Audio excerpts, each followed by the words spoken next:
Hello and welcome back to Umineko.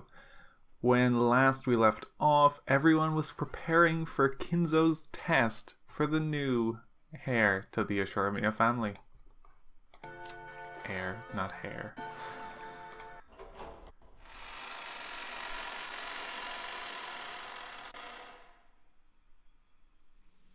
Of course, since the time of her birth, Jessica had been raised in this mansion. The atrophied Western-style house that the cousins called a mansion was her home.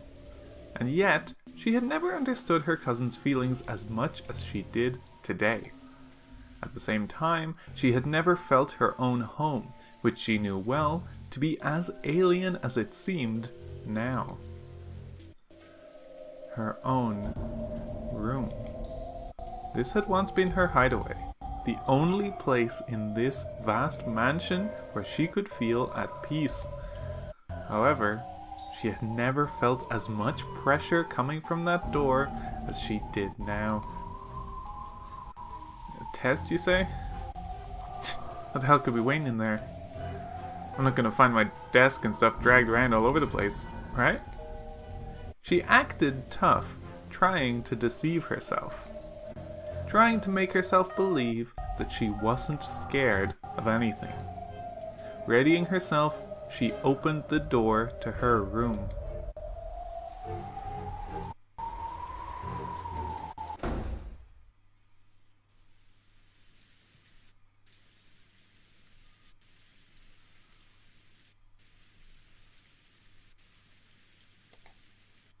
When she saw that, fortunately, the room didn't appear to be messed up, she relaxed.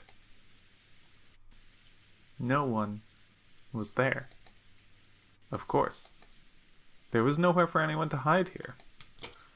Right away, Jessica locked the door behind her. This way, the room was safe. She peeked under the bed and in the closet, but of course, no one was hiding. What the hell? She looked at the clock. It was just past 11:10 p.m. As her tension lessened and fatigue came back to her entire body, she realized how messed up this whole day had been. It was still about 11 o'clock. The plan had been for all the cousins to gather, have fun playing around, and talk animatedly about various things together into the night. Normally, we would have been doing that kind of thing right now. Why has that turned into this? It's all that damn geezer's fault. How could he do that? To Mom. To everyone.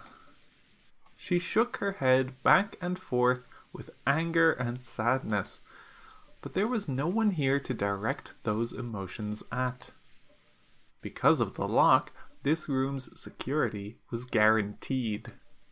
Remembering that one more time, Jessica somehow regained her calm. If it keeps up like this and nothing happens, I want to go to the dining hall and see Mom's dead face. Even though Goda emphasized so strongly that it was gruesome and that I definitely shouldn't go to look at it, even so, I wanted to see her face at the end. But we were warned repeatedly that stepping out of line even a little would put the hostages in danger. Could it be that locking the door was also against the rules? If I close myself up in here, I alone might be saved. But if I don't open it, it'll surely be against the rules, and Dad, Canon-kun, Shannon, Aunt Kyrie, and Dr. Nanjo will be killed. There's no way the scales will balance out between 5 lives and my own 1 life.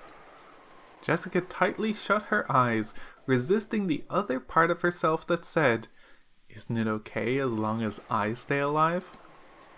Faced the door and made to unlock it. At that time, clap, clap, clap. A crisp applause rang out, making Jessica's heart leap. If the door had remained locked, it might have been in violation of the rules, and harm could have come to the hostages. But despite that, your own life might be saved. However, you resisted that temptation and were about to unlock the door yourself. That bravery of yours is worthy of admiration. Who? If I, the owner of this room, searched everywhere a human could have been hiding, where did this man come from?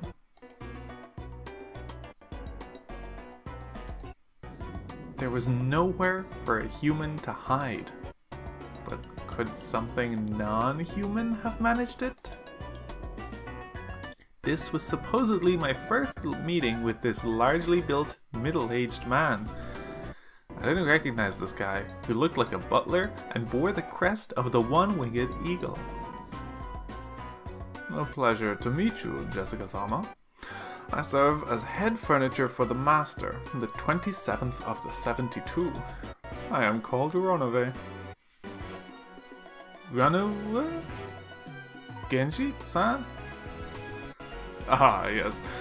Genji is like my little brother. Or perhaps he was my true form while in this world. You might even say he was my vessel. What's this guy saying? Oh, my apologies. This is not something a human would be able to understand. Well then, let us move on to the main event. So this is that test or whatever the damn geezer talked about? Correct. This is the test that the master has granted you, Jessica-sama. At Runove's elegant gesture, like that of a butler ordering for a meal to be set out, many gold butterflies flew up out of nowhere. What the hell? As the cloud of gold butterflies spun around in a small swirl, they gathered in one place. Then that gold mound disappeared like a pile of leaves blown away by a cold, wintry wind. And there lay a western envelope with the one-winged eagle crest done on it in gold leaf. With a gesture, Runaway urged her to pick it up. Jessica timidly did so and opened the letter inside. What's this? It is an exceedingly simple test to determine whether one is qualified to become the successor. Please attend to the question written there with a fitting attitude for the successor who is to support the Ashoramiya family. And tell me your answer, as well as the thoughts that led you to it. Dumbass. Shaking, Jessica looked between the paper and Runaway's face several times.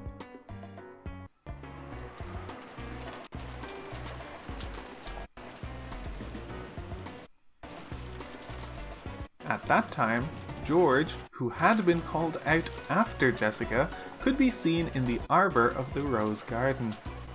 If things had gone normally, he had planned to give Shannon the ring that would be proof of their engagement, here, at this time, on this day. But the woman in front of George now was not Shannon. Read it. That is Goldsmith's test for you. George picked up the western envelope which was on the table where he'd once had tea with Shannon, and read its contents. Perhaps its message was short. After glancing at it, George's eyes grew sharp. What's this supposed to be? It's as you see. This is the test given to you, to see if you're qualified to be the successor. As you ask yourself whether you truly are so qualified, answer that question. What a stupid question. That's right. It really is a stupid question. Doesn't that mean the Ashurmia family inheritance is also something on that level in Goldsmith's eyes? George lowered his eyes to the surface of the letter once again, examining its contents. George and Jessica. While the tests given to them were slightly different, they were almost exactly the same. Among the 3 mentioned below, in order to gain 2, sacrifice 1. It's a simple 3 choices. Decide for yourself which one you will choose to abandon. If you refuse to choose, the test will be suspended. I've been given permission to kill you right here by my own hands. If you want to include even that as a choice, then there are 4 options. It's been an awful long time since I've gotten to play with a kid like you, so I can't say I'd be disappointed. Are these 3 choices only a test? Or will the consequence of my choice be carried out? Don't be so naive. The one you choose will definitely lose their life. Among the 3 mentioned below, in order to gain 2, sacrifice 1. 1. Your life. 2. Shannon's life. 3. Everyone else's lives. If you do not choose 1, all of the above will be lost. Why is Shannon's name here? The second choice is the name of the one most needed and most loved by the test taker. I believe Cannon's name is written second on Jessica's test. You gave this stupid question to Jessica too? You shouldn't be worrying about Jessica, right? Right now, you are the one being tested. It really is a simple 3-choice test. Isn't that simple? If you still can't decide, would you like me to lend you a coin? A coin? How would you choose between 3 options with something that only has 2 sides? No one would throw away their own life. So, there remain 2 choices that will leave you standing. Will you give up on everyone for the sake of the one you love? Or will you give up on the one person you love so that you can save as many people as possible? Either way, you should be able to find a fitting just cause. After all, this Rokkenjima is now a demon island. The sentimental relationships of the human world aren't necessary here. No one will blame you. Do as your heart desires. And ask yourself whether you're qualified to succeed the Ashurmia family headship. Rather, make your decision as if you truly were the Ashurmia family head, okay?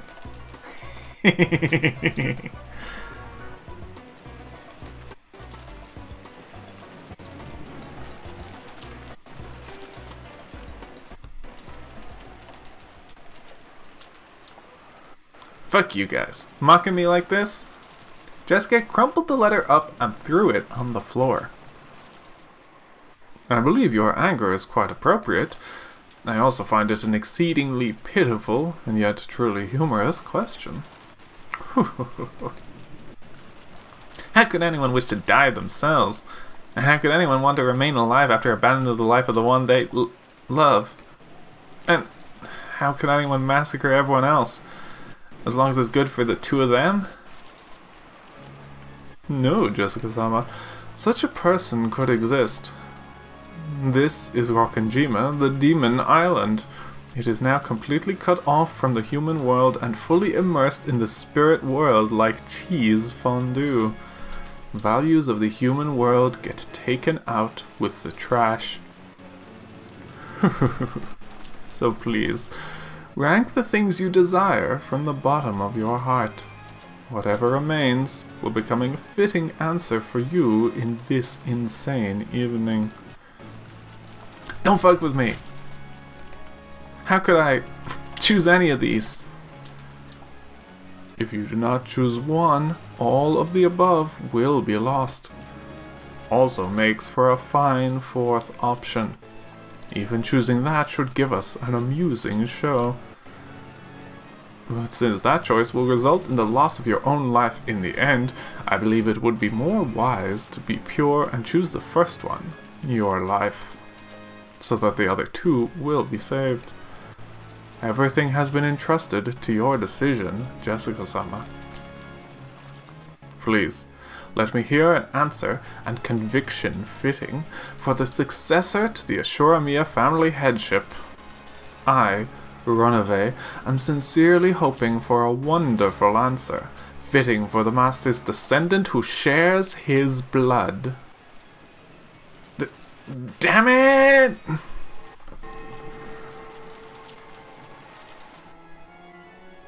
That scene was observed through the magic crystal ball Kinzo held. Kinzo finally couldn't hold it back, and spreading his arms and facing the heavens, began laughing in an explosive voice.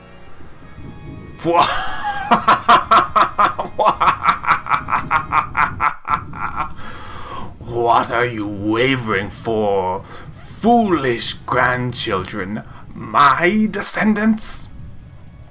Isn't this problem so easy that you could answer right away? Isn't this a question that should cause you to waver less than whether to put butter or jam on your morning toast? Do you people know the correct answer? He turned to face the Chester sisters, who had been waiting on him. No, my apologies. I don't know, Lord Goldsmith. Fool! Not choosing at all means game over. You foolish rabbit who cannot even choose a reason or a goal for your own life. You aren't worth a single ant that anyone might step upon without even noticing. Die, be crushed, disappear faster than I can blink. And what of you? I would sacrifice the first one, your own life, sir. Weapons fight and die in battle, and weapons exist to destroy enemies and protect allies. Being able to protect those we love and then die is our satisfaction, sir. Oh, a truly splendid model answer for a weapon. The immediate reply is very nice. So, have you been raised to think you'll be given an extra carrot for answering that way? That's wrong, see? Even that is wrong, see? Answering that way when you are asked is nothing more than giving the answer you have been indoctrinated with.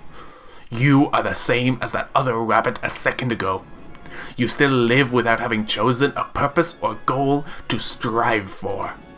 You filth that doesn't deserve to live. It would suit you well to be crushed and used as fodder for the other livestock. Yes, sir. Animal fodder would be an honor. That's wrong, right? You don't want to see anyone else die anymore, right? Why can't you accept that?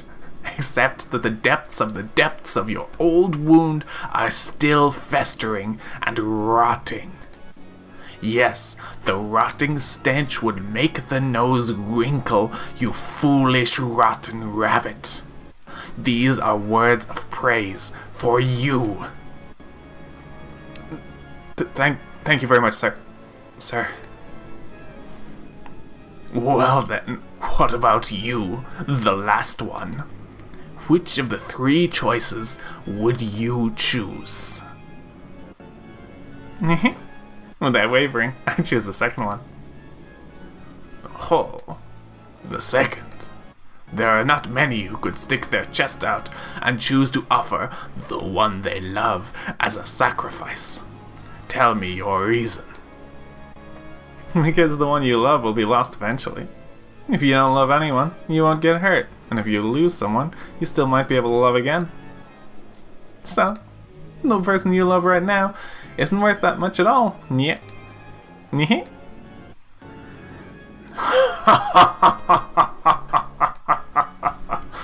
I see. So that is why you reach such an answer. You rabbit who has become cowardly from pain caused by love. I have heard that rabbits can die from loneliness, but just when was it that your heart was killed? Then, rabbit, I shall alter the question. Why don't I change the second option to not the one you love, but the memories of the one you loved? How is that? Can you still select that one? What's this about the one you love not being worth much at all, foolish rabbit? Filth who cannot even face up to the depths of her own love. Try and choose it. Try and choose to have the one you loved forgotten. You can do it, right? I'll bet you can, right? Come on, try saying that you can, okay? Yeah, yes, I can choose it. I can choose it.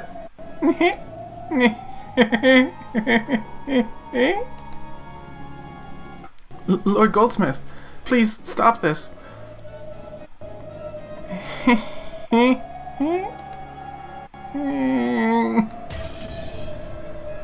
Enough rabbit filth. Go to Virgilia and help keep watch on the dungeon. Disappear. The Chester sisters, with their respective old wounds of the heart gouged out, escaped by disappearing. After that, even though there was no one to hear, Kinzo continued talking by himself as though in a play. Indeed, that is the nature of this charming test. In truth, no choice can be said to be correct. Instead, regardless of which answer they choose, it is about whether they can choose, without hesitation, quickly, and with a resolute conviction, and their own strong, unshakable will. It's their reason and their willpower that are most essential. That is what I want to learn. Yes, my descendants, I am truly looking forward to what kind of answer you will show me. Me? Yes, of course. I once had the same question thrust upon me. Because I splendidly answered that devil's question, I was able to obtain gold and honor, and that which is my possession. Which answer did I choose? Do you really need me to say it out loud?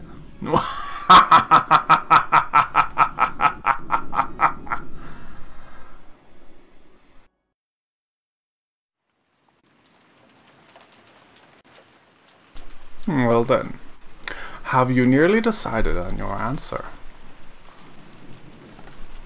As Jessica stared at the letter that had been crushed and lay on the floor, she hung her head in constant silence. All that filled the room was the stir from wind and rain shaking the treetops. Regardless of how noisy that was, it actually made the stillness more apparent. Reneve waited for Jessica's answer. However, Jessica didn't answer. Whether she was lost in deep thought or had stopped thinking, Reneve couldn't tell. No, he might actually have known, but cruelly, like a demon, Reneve urged Jessica to voice it. If you cannot choose any, I can at least bring you peace without pain, but... Me. Yes? I had trouble hearing. Could you say it again, please? Jessica lifted her face and looked straight into Runaways' eyes. It seemed that she had decided on her answer. Kill me. Jessica said it one more time, clearly. Perhaps Runaway had imagined that this would be her answer from the very beginning. Without any surprise, he smiled lightly and nodded. I thought you would choose that answer, Jessica-sama. Well then, there is no right or wrong answer to this test. The essential part is what thought led you to that answer. Come now. Please answer with a fitting attitude for the successor. It's not like I chose the first one because I want to die. The second one was letting Kanenkin die. Of course, that was out of the question, so I excluded it. The third one was everyone else's lives. Of course, that was also out of the question, so I excluded it. After that, only the first choice remained.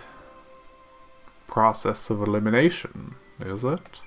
So, it was not something you chose proactively. After chuckling slightly, Runaway dropped his gaze. A human couldn't even imagine what answer a demon would have been expecting. All she could understand was that this was apparently slightly below Runaway's expectations. That answer is neither bad nor good. 60%, I believe you could call it. I'm a little disappointed. You're a pretty selfish bastard. Telling me to answer with high self-confidence and then being disappointed when I do? Apparently, there was more to it than process of elimination. It's a fairly great either way, but there seems to be a little more to your thoughts. Allow me to ask. People don't want to die, so no one would want to choose the first option. People want to live in happiness and struggle as much as life will let them. So normally, the first choice should be impossible from the beginning.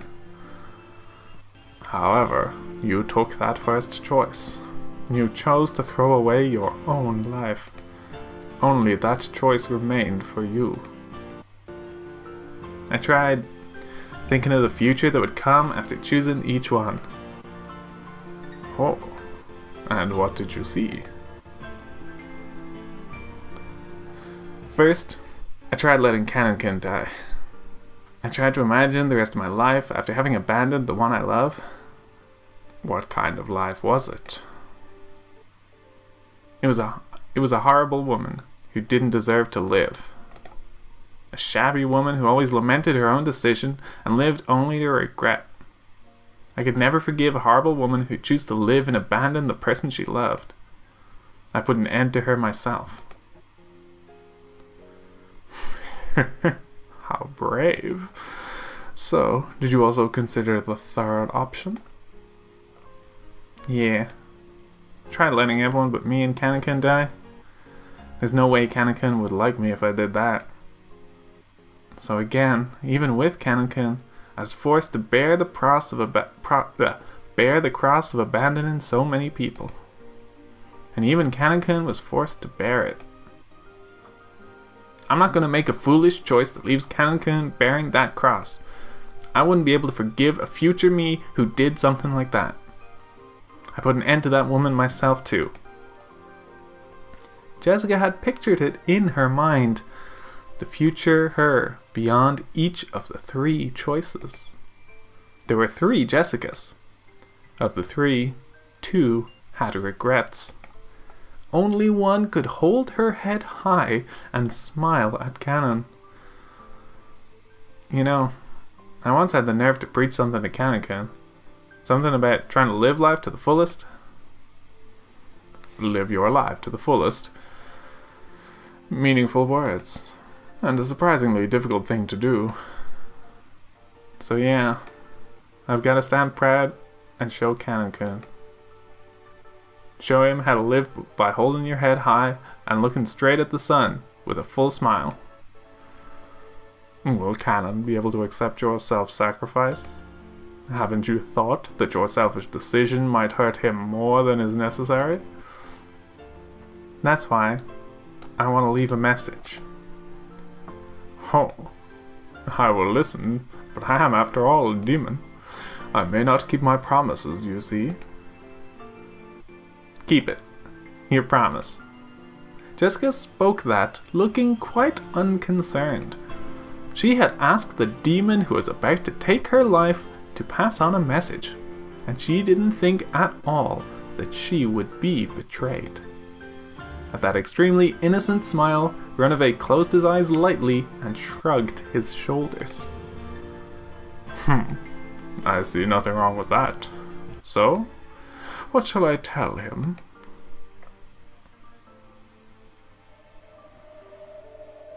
Tell Canon-kun to live his life to the fullest. No, that's not quite it. Not Canon-kun. He still hasn't told me his real name yet. Tell the real Canon-kun to live his life to the fullest. Tell him that. Lady. Jessica? You really are. Renove is fickle, so he might not have passed the message on. You certainly are fortunate to have me here showing you this scene. A musty three-sided mirror was set beyond the bars, and the scene with Jessica was reflected on it. On the next mirror, the scene with George was reflected in the same way. None of them questioned how a three-sided mirror had appeared from a group of butterflies, nor did they wonder why these scenes with Jessica and George were reflected on it. Because the reflected scenes themselves were more important. Are you so prepared to throw your life away? For his sake? My apologies. Kraus looked at Canon with a complicated expression, mixed in with a bitter smile. Canon wouldn't meet his eyes. Virgilia-sama, there is no reason for Milady to throw away her life. Please kill me. Please change it to the second choice. That way, everything should resolve itself.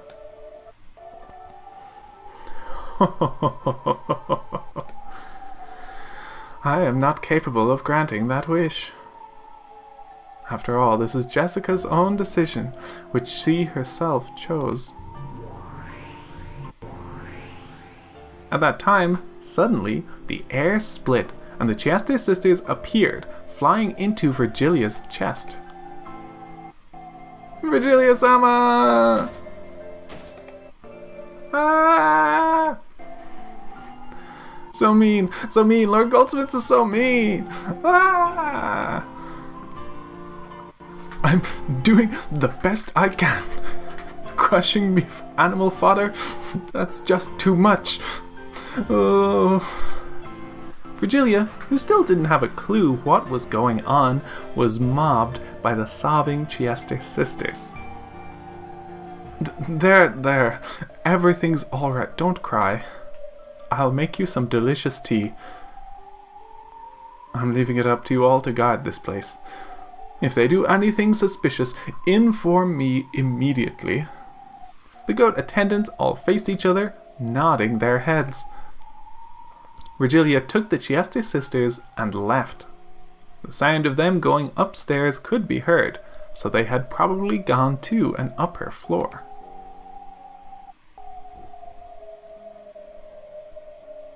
This is our chance. It looks like these goat heads are morons. I wonder if we can trick them. Kyrie realized that an opportunity had arrived, but even so, she hadn't thought of a way to break the metal bars. Jessica, reflected on the three-sided mirror, had her eyes closed as though in contemplation. The way she had both hands stuck into her pockets, wanting to be defiant until the very end, might have been her own aesthetic stance. That's all I have to say. Kill me. Understood. Well then, Fear not, for I shall make your death more gentle and merciful than any sleep. As Ronave raised his palm, he slowly approached Jessica. Damn it! Go. Realizing that his daughter was about to be killed, Kraus went half mad and repeatedly body slammed the metal bars. The goats looked like they were sneering at how a mere human didn't stand a chance at breaking those bars.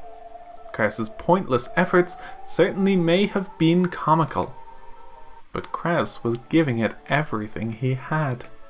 He was now living with all he had as Jessica's father, so that he could save her. Cannon made tight fists with both hands. If he used his cursed power, he might be able to cut through even metal bars. But there were a full 3 goats. There was no way he could defeat 3 of them in an instant. It would instantly be reported, and then even Virgilia and the Chester sisters would probably dash in. Even if he could break the bars, that would be the end of it. It was useless. Cannon already knew that the witch sneered at useless efforts like that. So he could do nothing but stare at Kraus's repeated body slams. George-sama. Shannon, who had been looking at the 3-sided mirror, raised her voice. When they looked, they could see George, who had been silent the whole time, lift his face.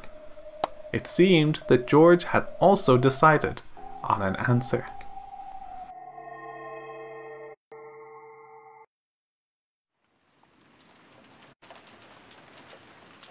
Have you decided on your answer? Yeah. I've decided. Is it an unwavering answer? Yeah, it's unwavering. Then let me hear it. Oh, by the way, it seems Jessica decided to take the your life option. Surely such an indecisive person as you isn't going to choose the same answer, right?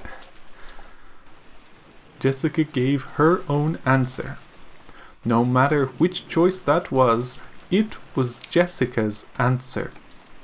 It doesn't influence my answer in any way. I see. Then let me ask again. Among the 3 mentioned below, in order to gain 2, sacrifice 1. 1, your life. 2, Shannon's life. 3, everyone else's lives. Which one will you choose? Could it be the first one, like Jessica? Wrong. No? Gap looked a little surprised, because she had thought this timid-looking man would obviously choose that option. Very well then. I'm glad the most boring option for me has been removed. Then, as crazy as it sounds, could it be the second option? Can you abandon Shannon's life? You must be joking. Why would I do that to the person I was going to give an engagement ring to tonight? How bold. Is that your answer? That's it. My answer is the third option. George took the third option. Everyone else's lives. Unsurprisingly, Gap hadn't imagined that he'd give an answer like that. She had been sure that he'd choose the same one as Jessica. So, she was interested in how he had reached that answer. How he had reached an answer that had surpassed the imagination of the 33rd ranked of the 72 demons. I want you to tell me. I want you to tell me the circumstances that made it possible for you to sacrifice the lives of everyone else so that you and the fiancé you love would be safe. Did you use the process of elimination like Jessica?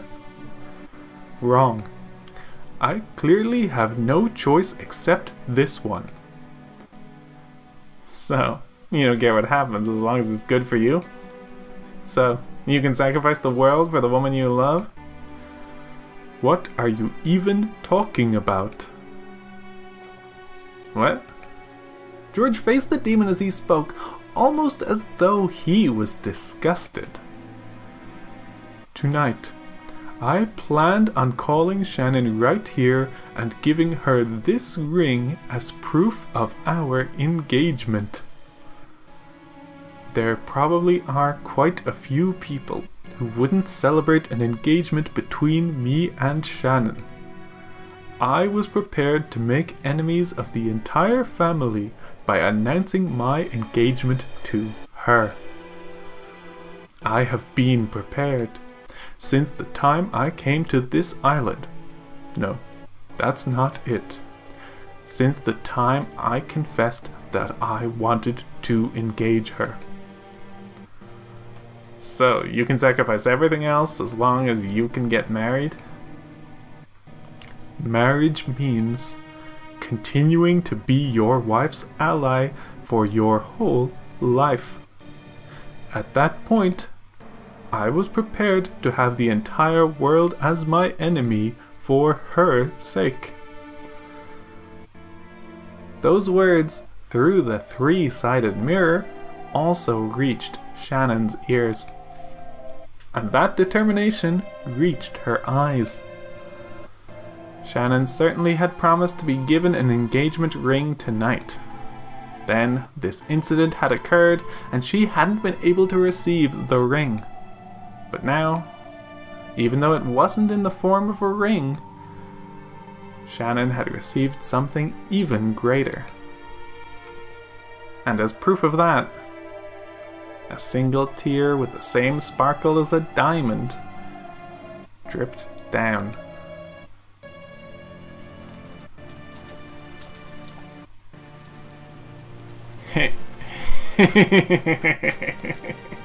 What a courageous answer. I see. If I really think about it, this was an easy decision for you. After all, your parents were already killed in the first Twilight, right? By now, there's no one whose death would trouble you. I see. Truly an easy choice.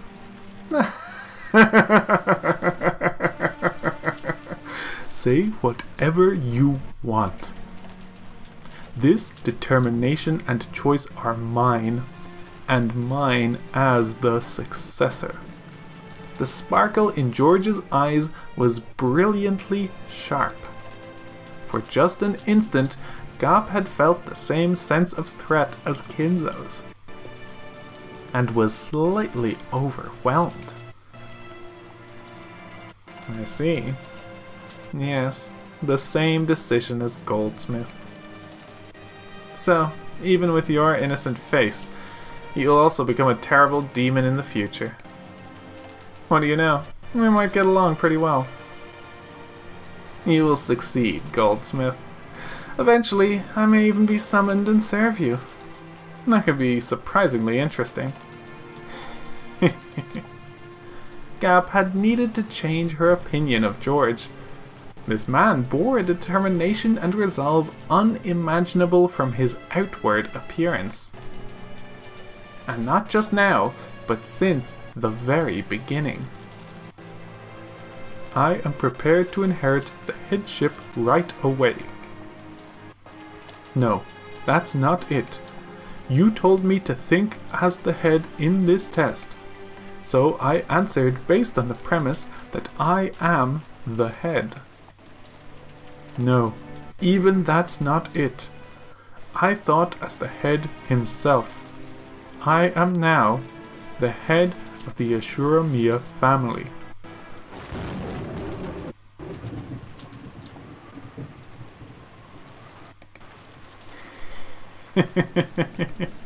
Splendid. To think that you'd be able to go so far? It seems you truly are one to be reckoned with. Badley's and Maria's tests remain, but I've got a good feeling that you'll pass. But only if that is your true, unexaggerated answer. You see? Do you doubt my resolve? Can you carry out the option you chose? Can you, right now, with your own hands, offer all the lives that exist on this island as sacrifices? By your own hand? I can. I've said I was prepared to do so several times. Ha! Then return to the guest house right away and kill Battler and Maria. When that's done, I'll bring you the other hostages. Execute each of them except Shannon before her eyes. You can do it, right? I can. My resolve is on a whole different level from yours. Then carry it out. Death for them all. Complete this bloodstained ceremony as the new Ashura family head. Understood. I'll carry it out. I'm already the Ashura family head. Yes, that's right. Stain that throne red by your own hands. You will become the king of the spirit world who controls the demons. Gap was convinced. This man truly was fitting to succeed Kinzo's madness.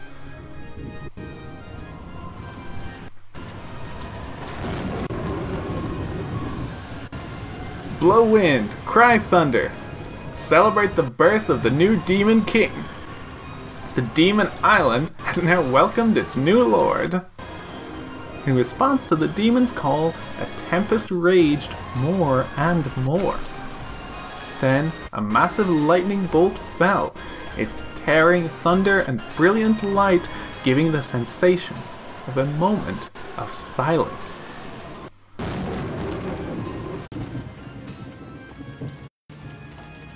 So, about the order of the murders.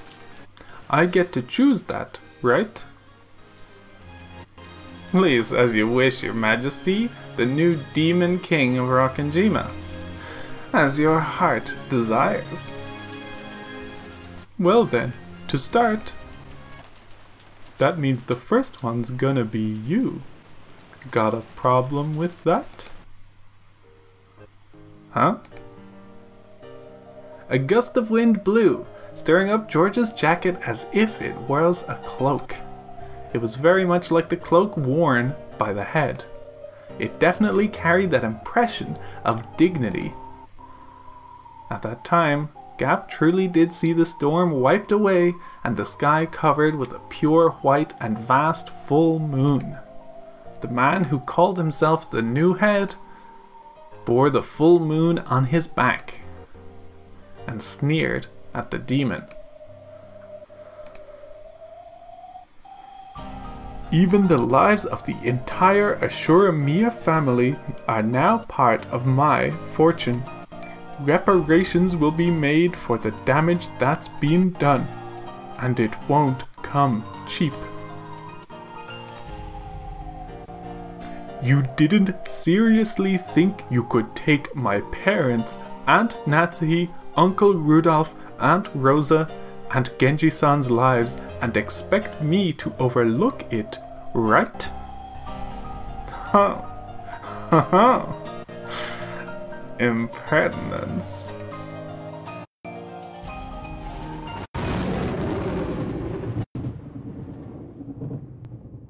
Runaway was trying to press his palm against Jessica's chest and stop her heart.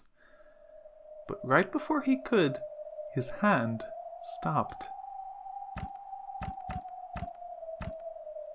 On the carpet, at their feet, 1, 2 small red flowers bloomed with a plop, plop.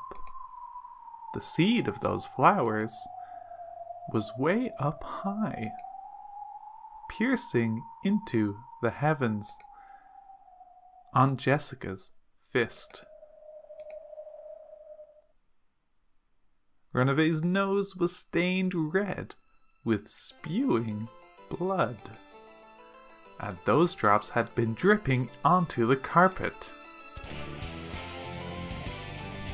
By the way, that just now was my answer as a mate. My answer as the successor is different.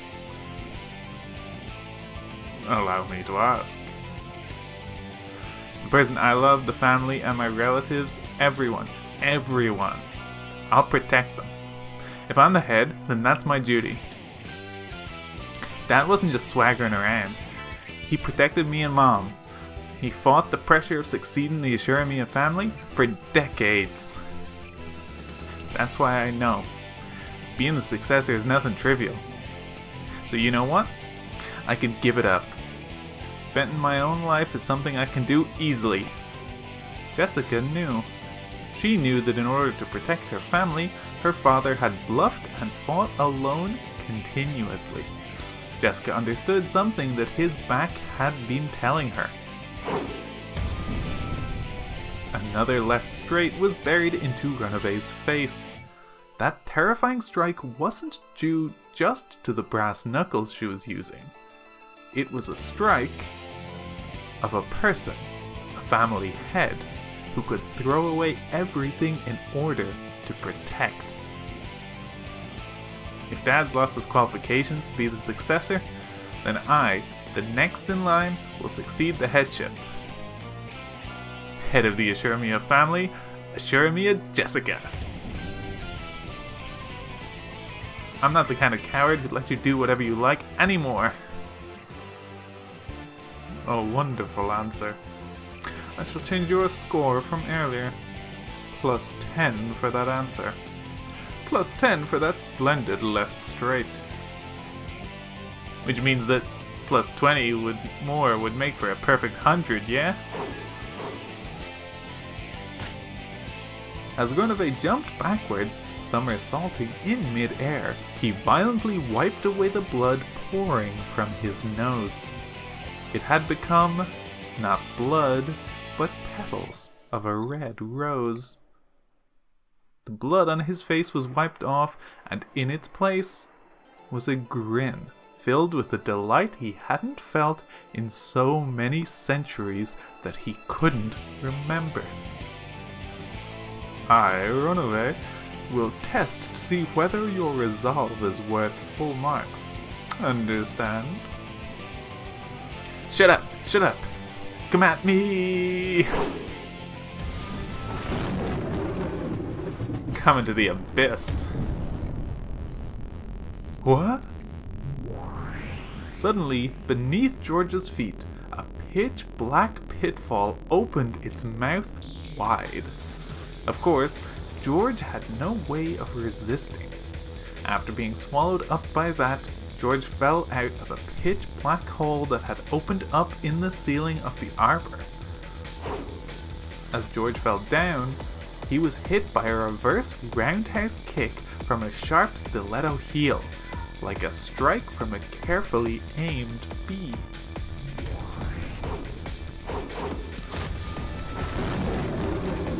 The instant George, after being blown out of the arbor, thought that he'd be swallowed up by a rose bush, another pitch-black hole opened there and swallowed George up. And this time, a pitch-black hole opened at Gap's feet, before her eyes, spitting a defenseless George out of it. At that time, Gap had already finished the preparatory motions for the next reverse roundhouse kick.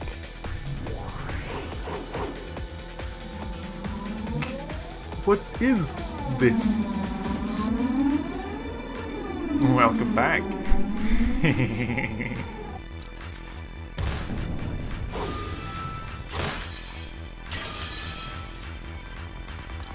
Right side of the head, below the right armpit, side of the right knee.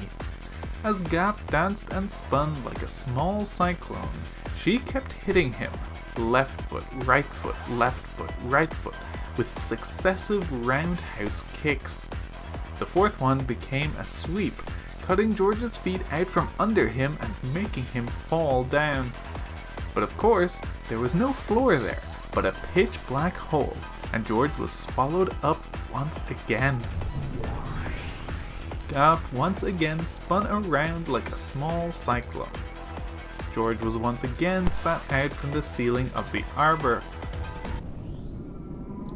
Take this and reflect.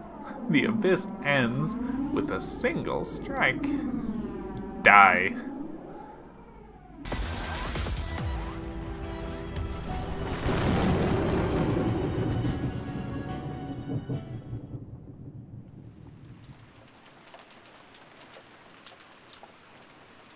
The sharp strike of the queen bee pierced the heavens like a rising cyclone. It kicked through George's lower chest as he fell from the ceiling. And then, time froze. George was pinned in mid-air by Gap's raised leg.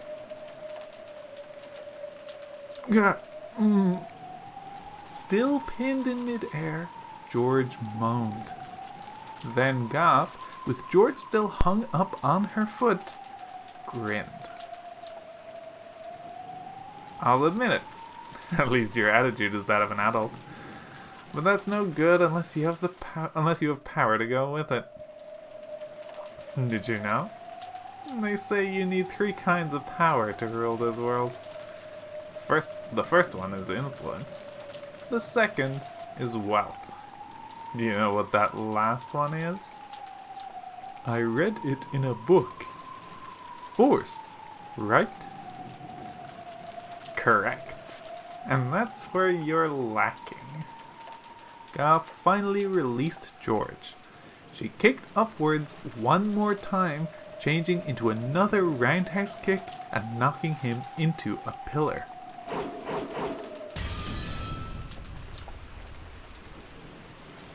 No one will fear a monarch without influence, without wealth, or without force. Kinzo possessed all 3 of those.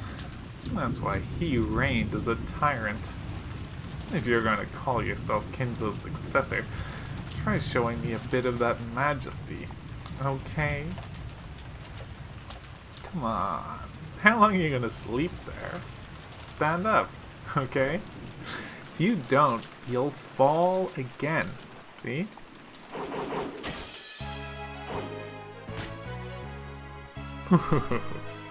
Not bad movement, but I feel they are slightly unfitting for a lady. Bastard! Swaying around all over the place?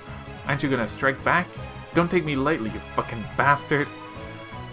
Renove dodged skillfully, jumped back, and avoided Jessica's fist. But he still didn't strike back himself. Because of his dodge that was as rapid as a fluttering flag flown by strong winds, Jessica's fist wasn't even able to touch him. Amidst the sensation that her own blood was boiling, Jessica regained her offensive composure. Even though this room was large for a bedroom, it was a very cramped place to keep up such exaggerated dodges in for long.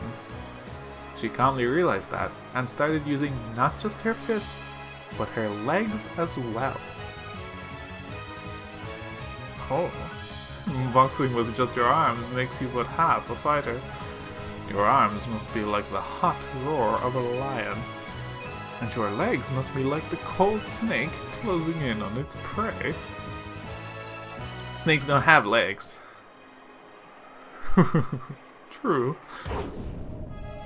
Jessica began cornering Renove towards the wall with perfect footwork. She didn't let him get around her. Renove's magnificent dodges looked flashy, but they needed a large footing. Once cornered, he wouldn't be able to dodge anymore. Jessica knew the characteristics of her weapon, the brass knuckle, very well. This powerful weapon's most notable characteristic was how it didn't give the opponent a chance to defend. Even if they blocked with their arm, that arm would receive direct damage. If it hit the wrong way, it might even break the bone. So she cornered him. With this fist, she'd whittle away at this demon who'd lost any way to escape. Whoops. Oh, when did...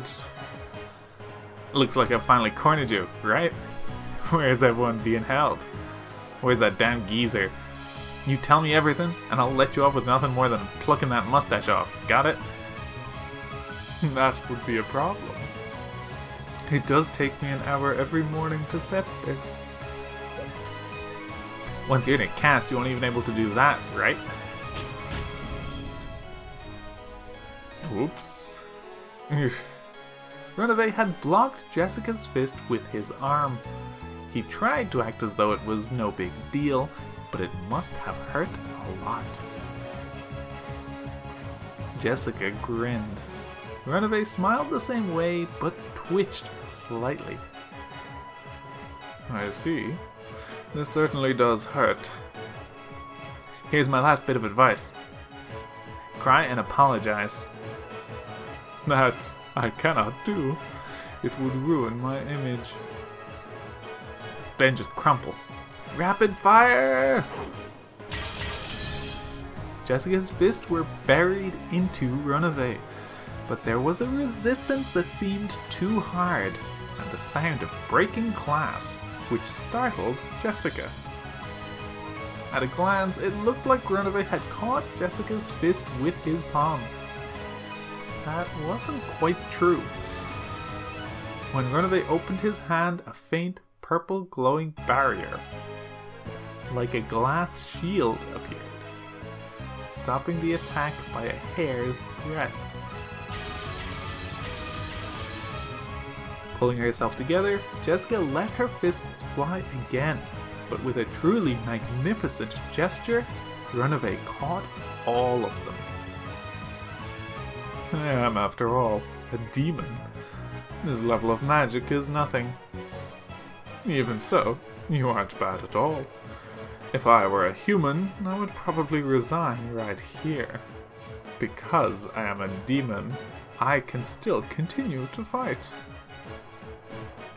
What are you trying to pull? Is this the end? Are you simply going to attack all the time while neglecting your defense? Huh? What? Runaway's palm shot to within a hair's breadth of Jessica's stomach. Jessica was knocked away by the purple shield, rolled backwards, and smashed her head on the bed. My shield cannot be broken by a mere human. Don't think that you'll ever be able to touch my body again. In that case, I'll just burst through that shield. Persistent, I see. Yes, a truly fitting spirit for the successor. Perhaps I'll be your opponent for just a while longer. This is also part of an examiner's role. Break! Ah! Gob looked down on George, sneering. George was on a path in the rose garden, lying face down in a puddle. The merciless rain beat down on him, so that it looked as though even the heavens were mocking him.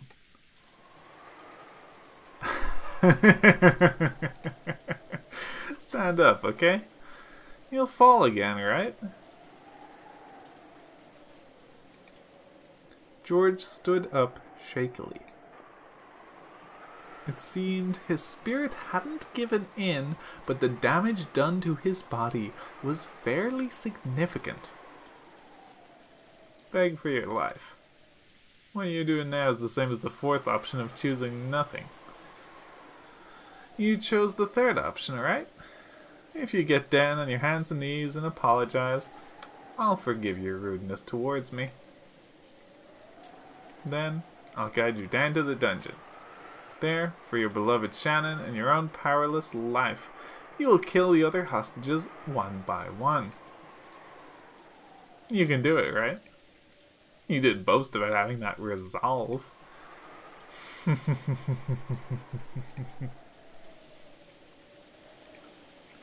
George didn't answer, but his gaze was still obstinately resisting surrender. If you are too obstinate, then this time you really will fall to the deepest depths of the abyss. Okay?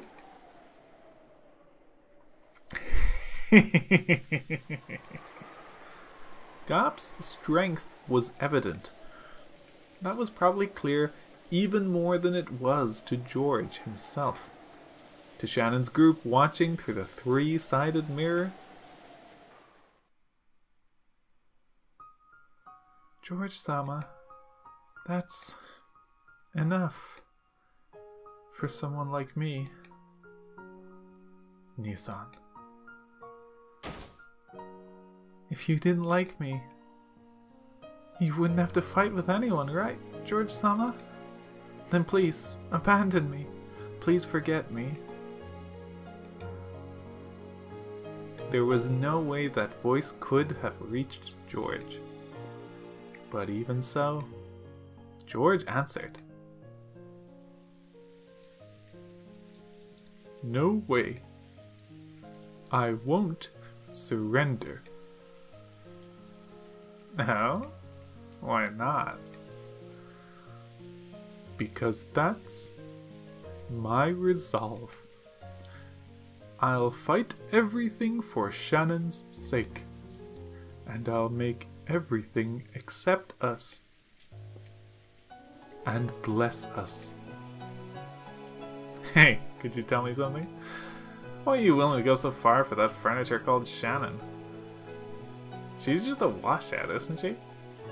Rubbish furniture that couldn't even make a satisfactory waitress. I won't permit any more insults against the woman I love.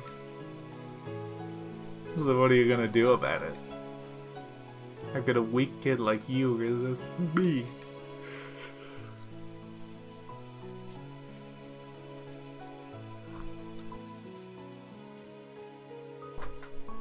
Loving someone is strength. Because I learned that, I was able to become strong. Shannon, I love you. With just those words, I can stand back up over and over again. Shannon's in the dungeon, right?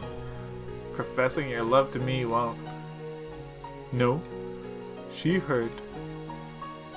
That's because it's love. Shannon can hear my words right now. The reason I can believe that is because of love. You.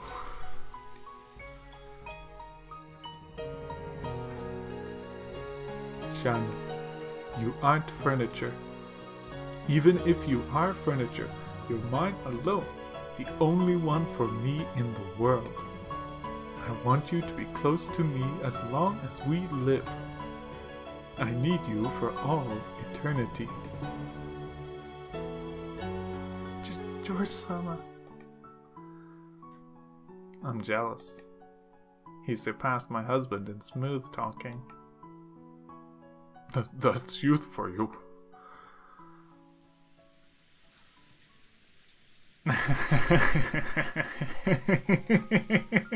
The strength of love? Then why are you so weak, boy? Does that weakness mean your love is also that weak? Even your love for your fiancé is weak. The way your parents died so quickly was weak. Everything about your life is weak. Shannon taught me about love and strength. If you're trying to measure my love towards Shannon by my strength alone, let me teach you about my love. So you say. I get it now. You're saying that the way you can still stand up after being kicked down so many times is the strength you received from Shannon. In that case, what did you receive from your parents who got killed way too easily. At that time, there was a blackout. Even though they were outside? No. This is... The thing blocking Gap's vision was the bottom of George's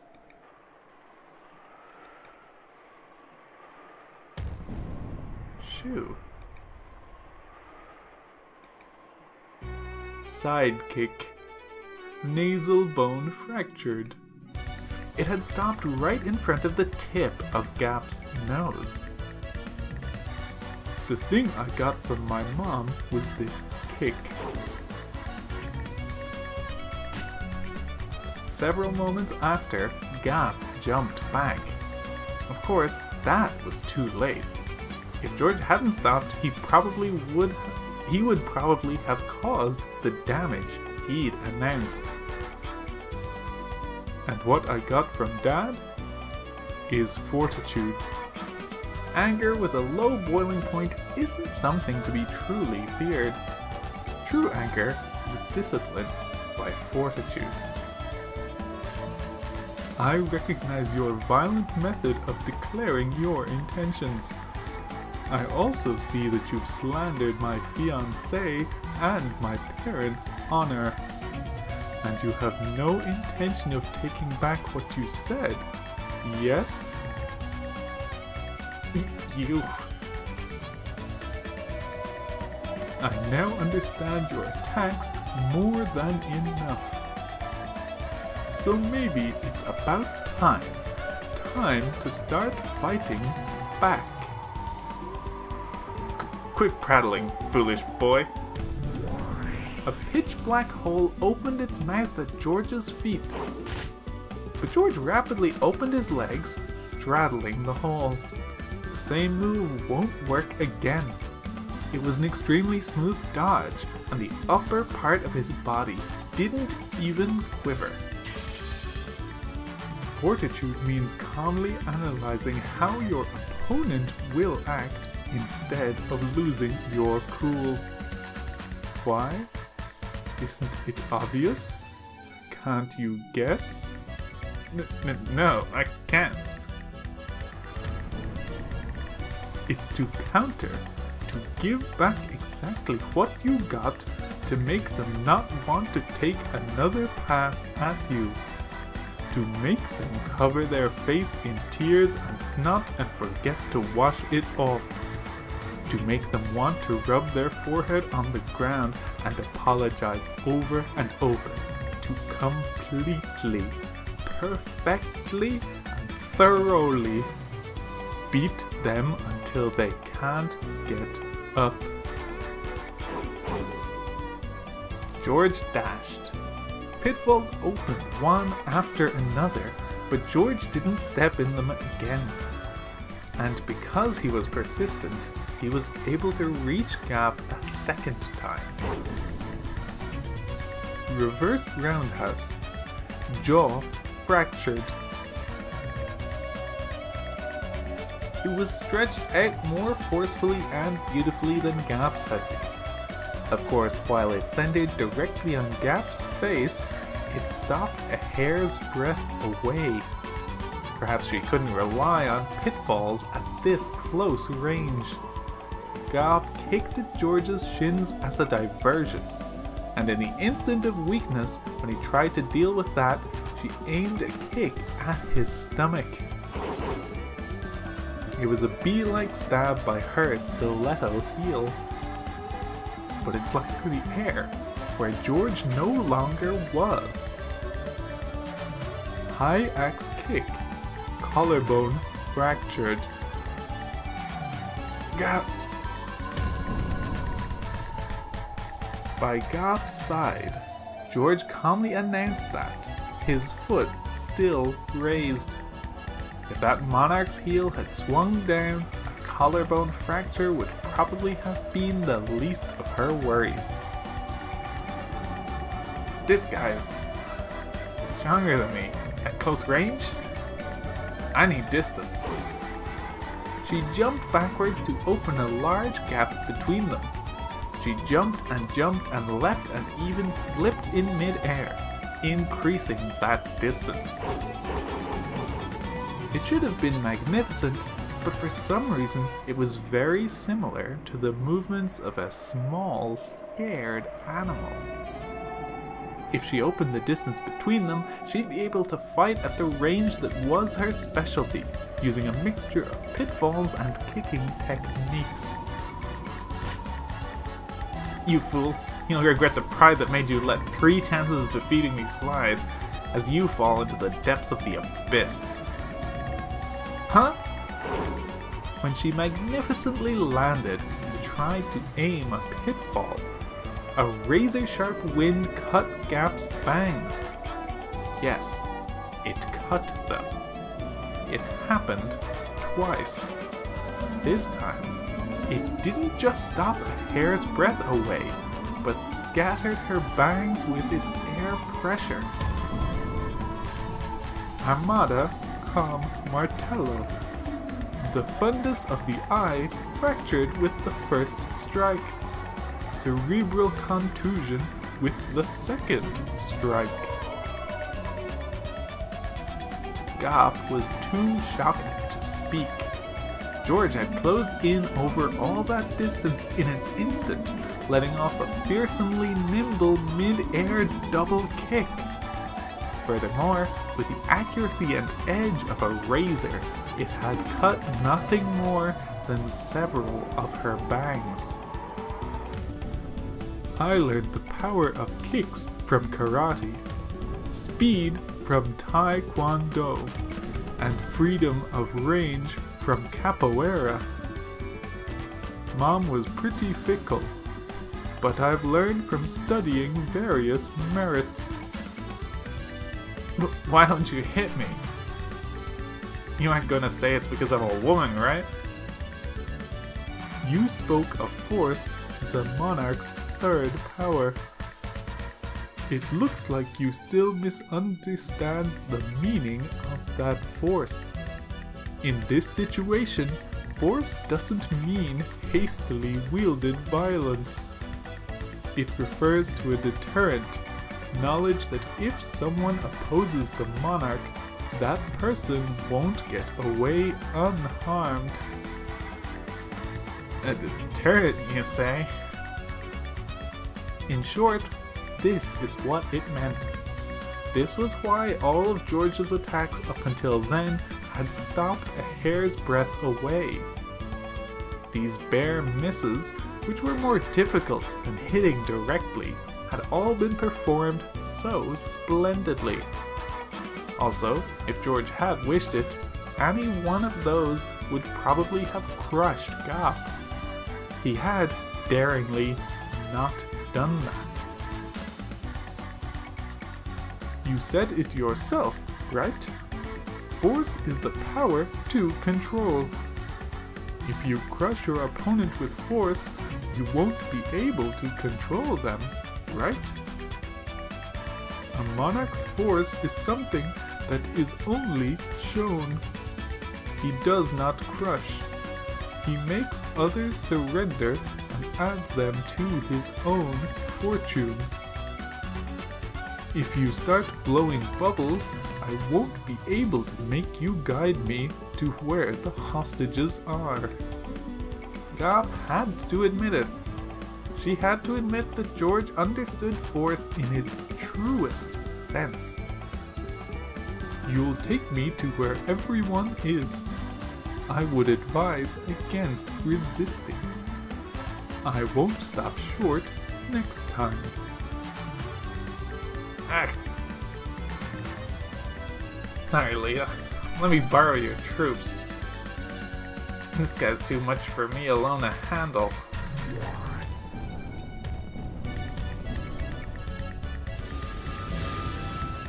As a large pitch-black hole opened in the sky.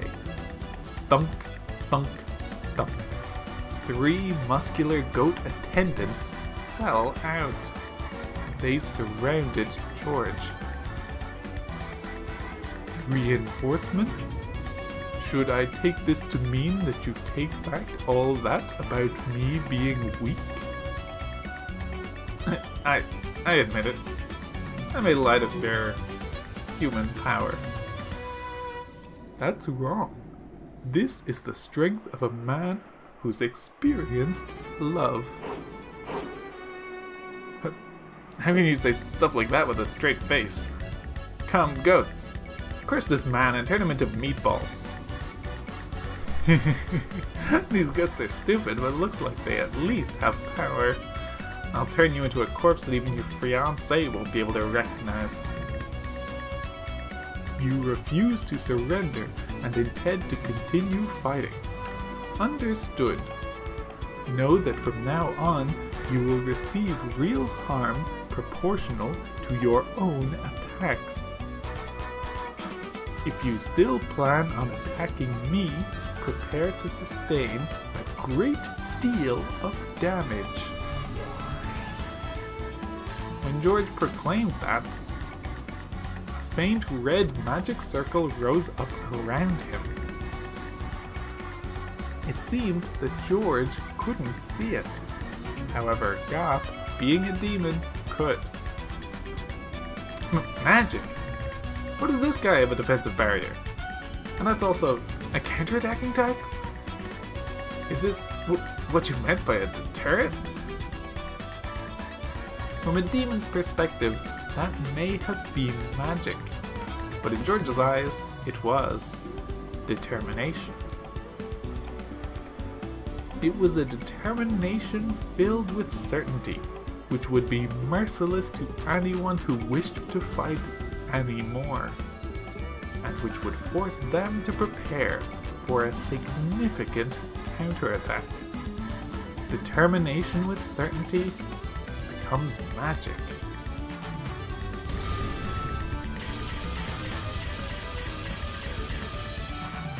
Runaway had been accurately blocking Jessica's fists with his shield, but something felt odd.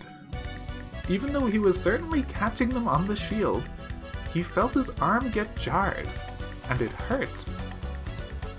It should have prevented all physical damage.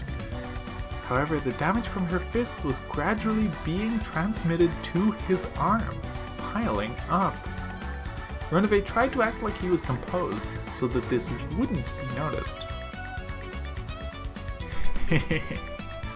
I'm not gonna get worn out.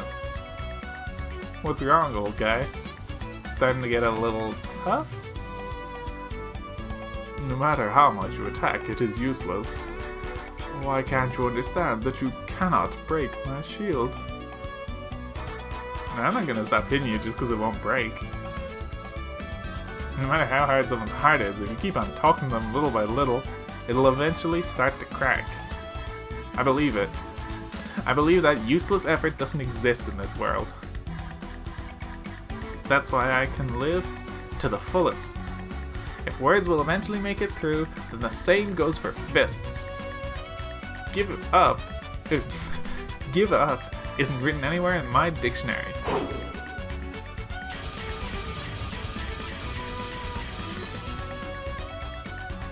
Those words were probably aimed at Cannon. Cannon, who had seemed to reject Jessica's words.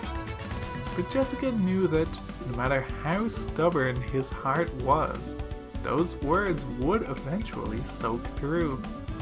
She believed that they would surely reach his heart, that the day would come when he would stop calling himself furniture and disparaging himself, and that he'd step out into a new life. So Jessica didn't give up. She didn't lose heart. It's stupid, right? I'll bet a guy couldn't understand, right? A girl in love doesn't even think about giving up just because it's useless. At that time, Runaway certainly saw. He saw the reddish glow of light that encircled Jessica's fists. This is not good. An enchantment, is it? This permeating upgrade will be troublesome. Inside her unrelenting fists and determination, dwelled the power to succeed, no matter what. From a demon's perspective, that was magic. Determination with certainty becomes magic. See? Nothing useless about it. Looks like my fists are making a turn. Guide your arm, old guy. It seems I'll have to get a little more serious. It appears it is as you said. In this world, nothing is useless. That's right. If you give up because something's useless, that's when your life ends. You'll get through. You can be sure of that. I'm an idiot, so this is the only way I can live. But even so, I'm sure I'll be able to teach Kanakin about a new world someday. So I'm not gonna lose heart in a place like this. I'll definitely defeat you and save everyone. And as much as this is a weird part to cut, we're going to pause here because this is a very long section. We will be finishing it off in the next video. Until then, thank you for watching and see you next time.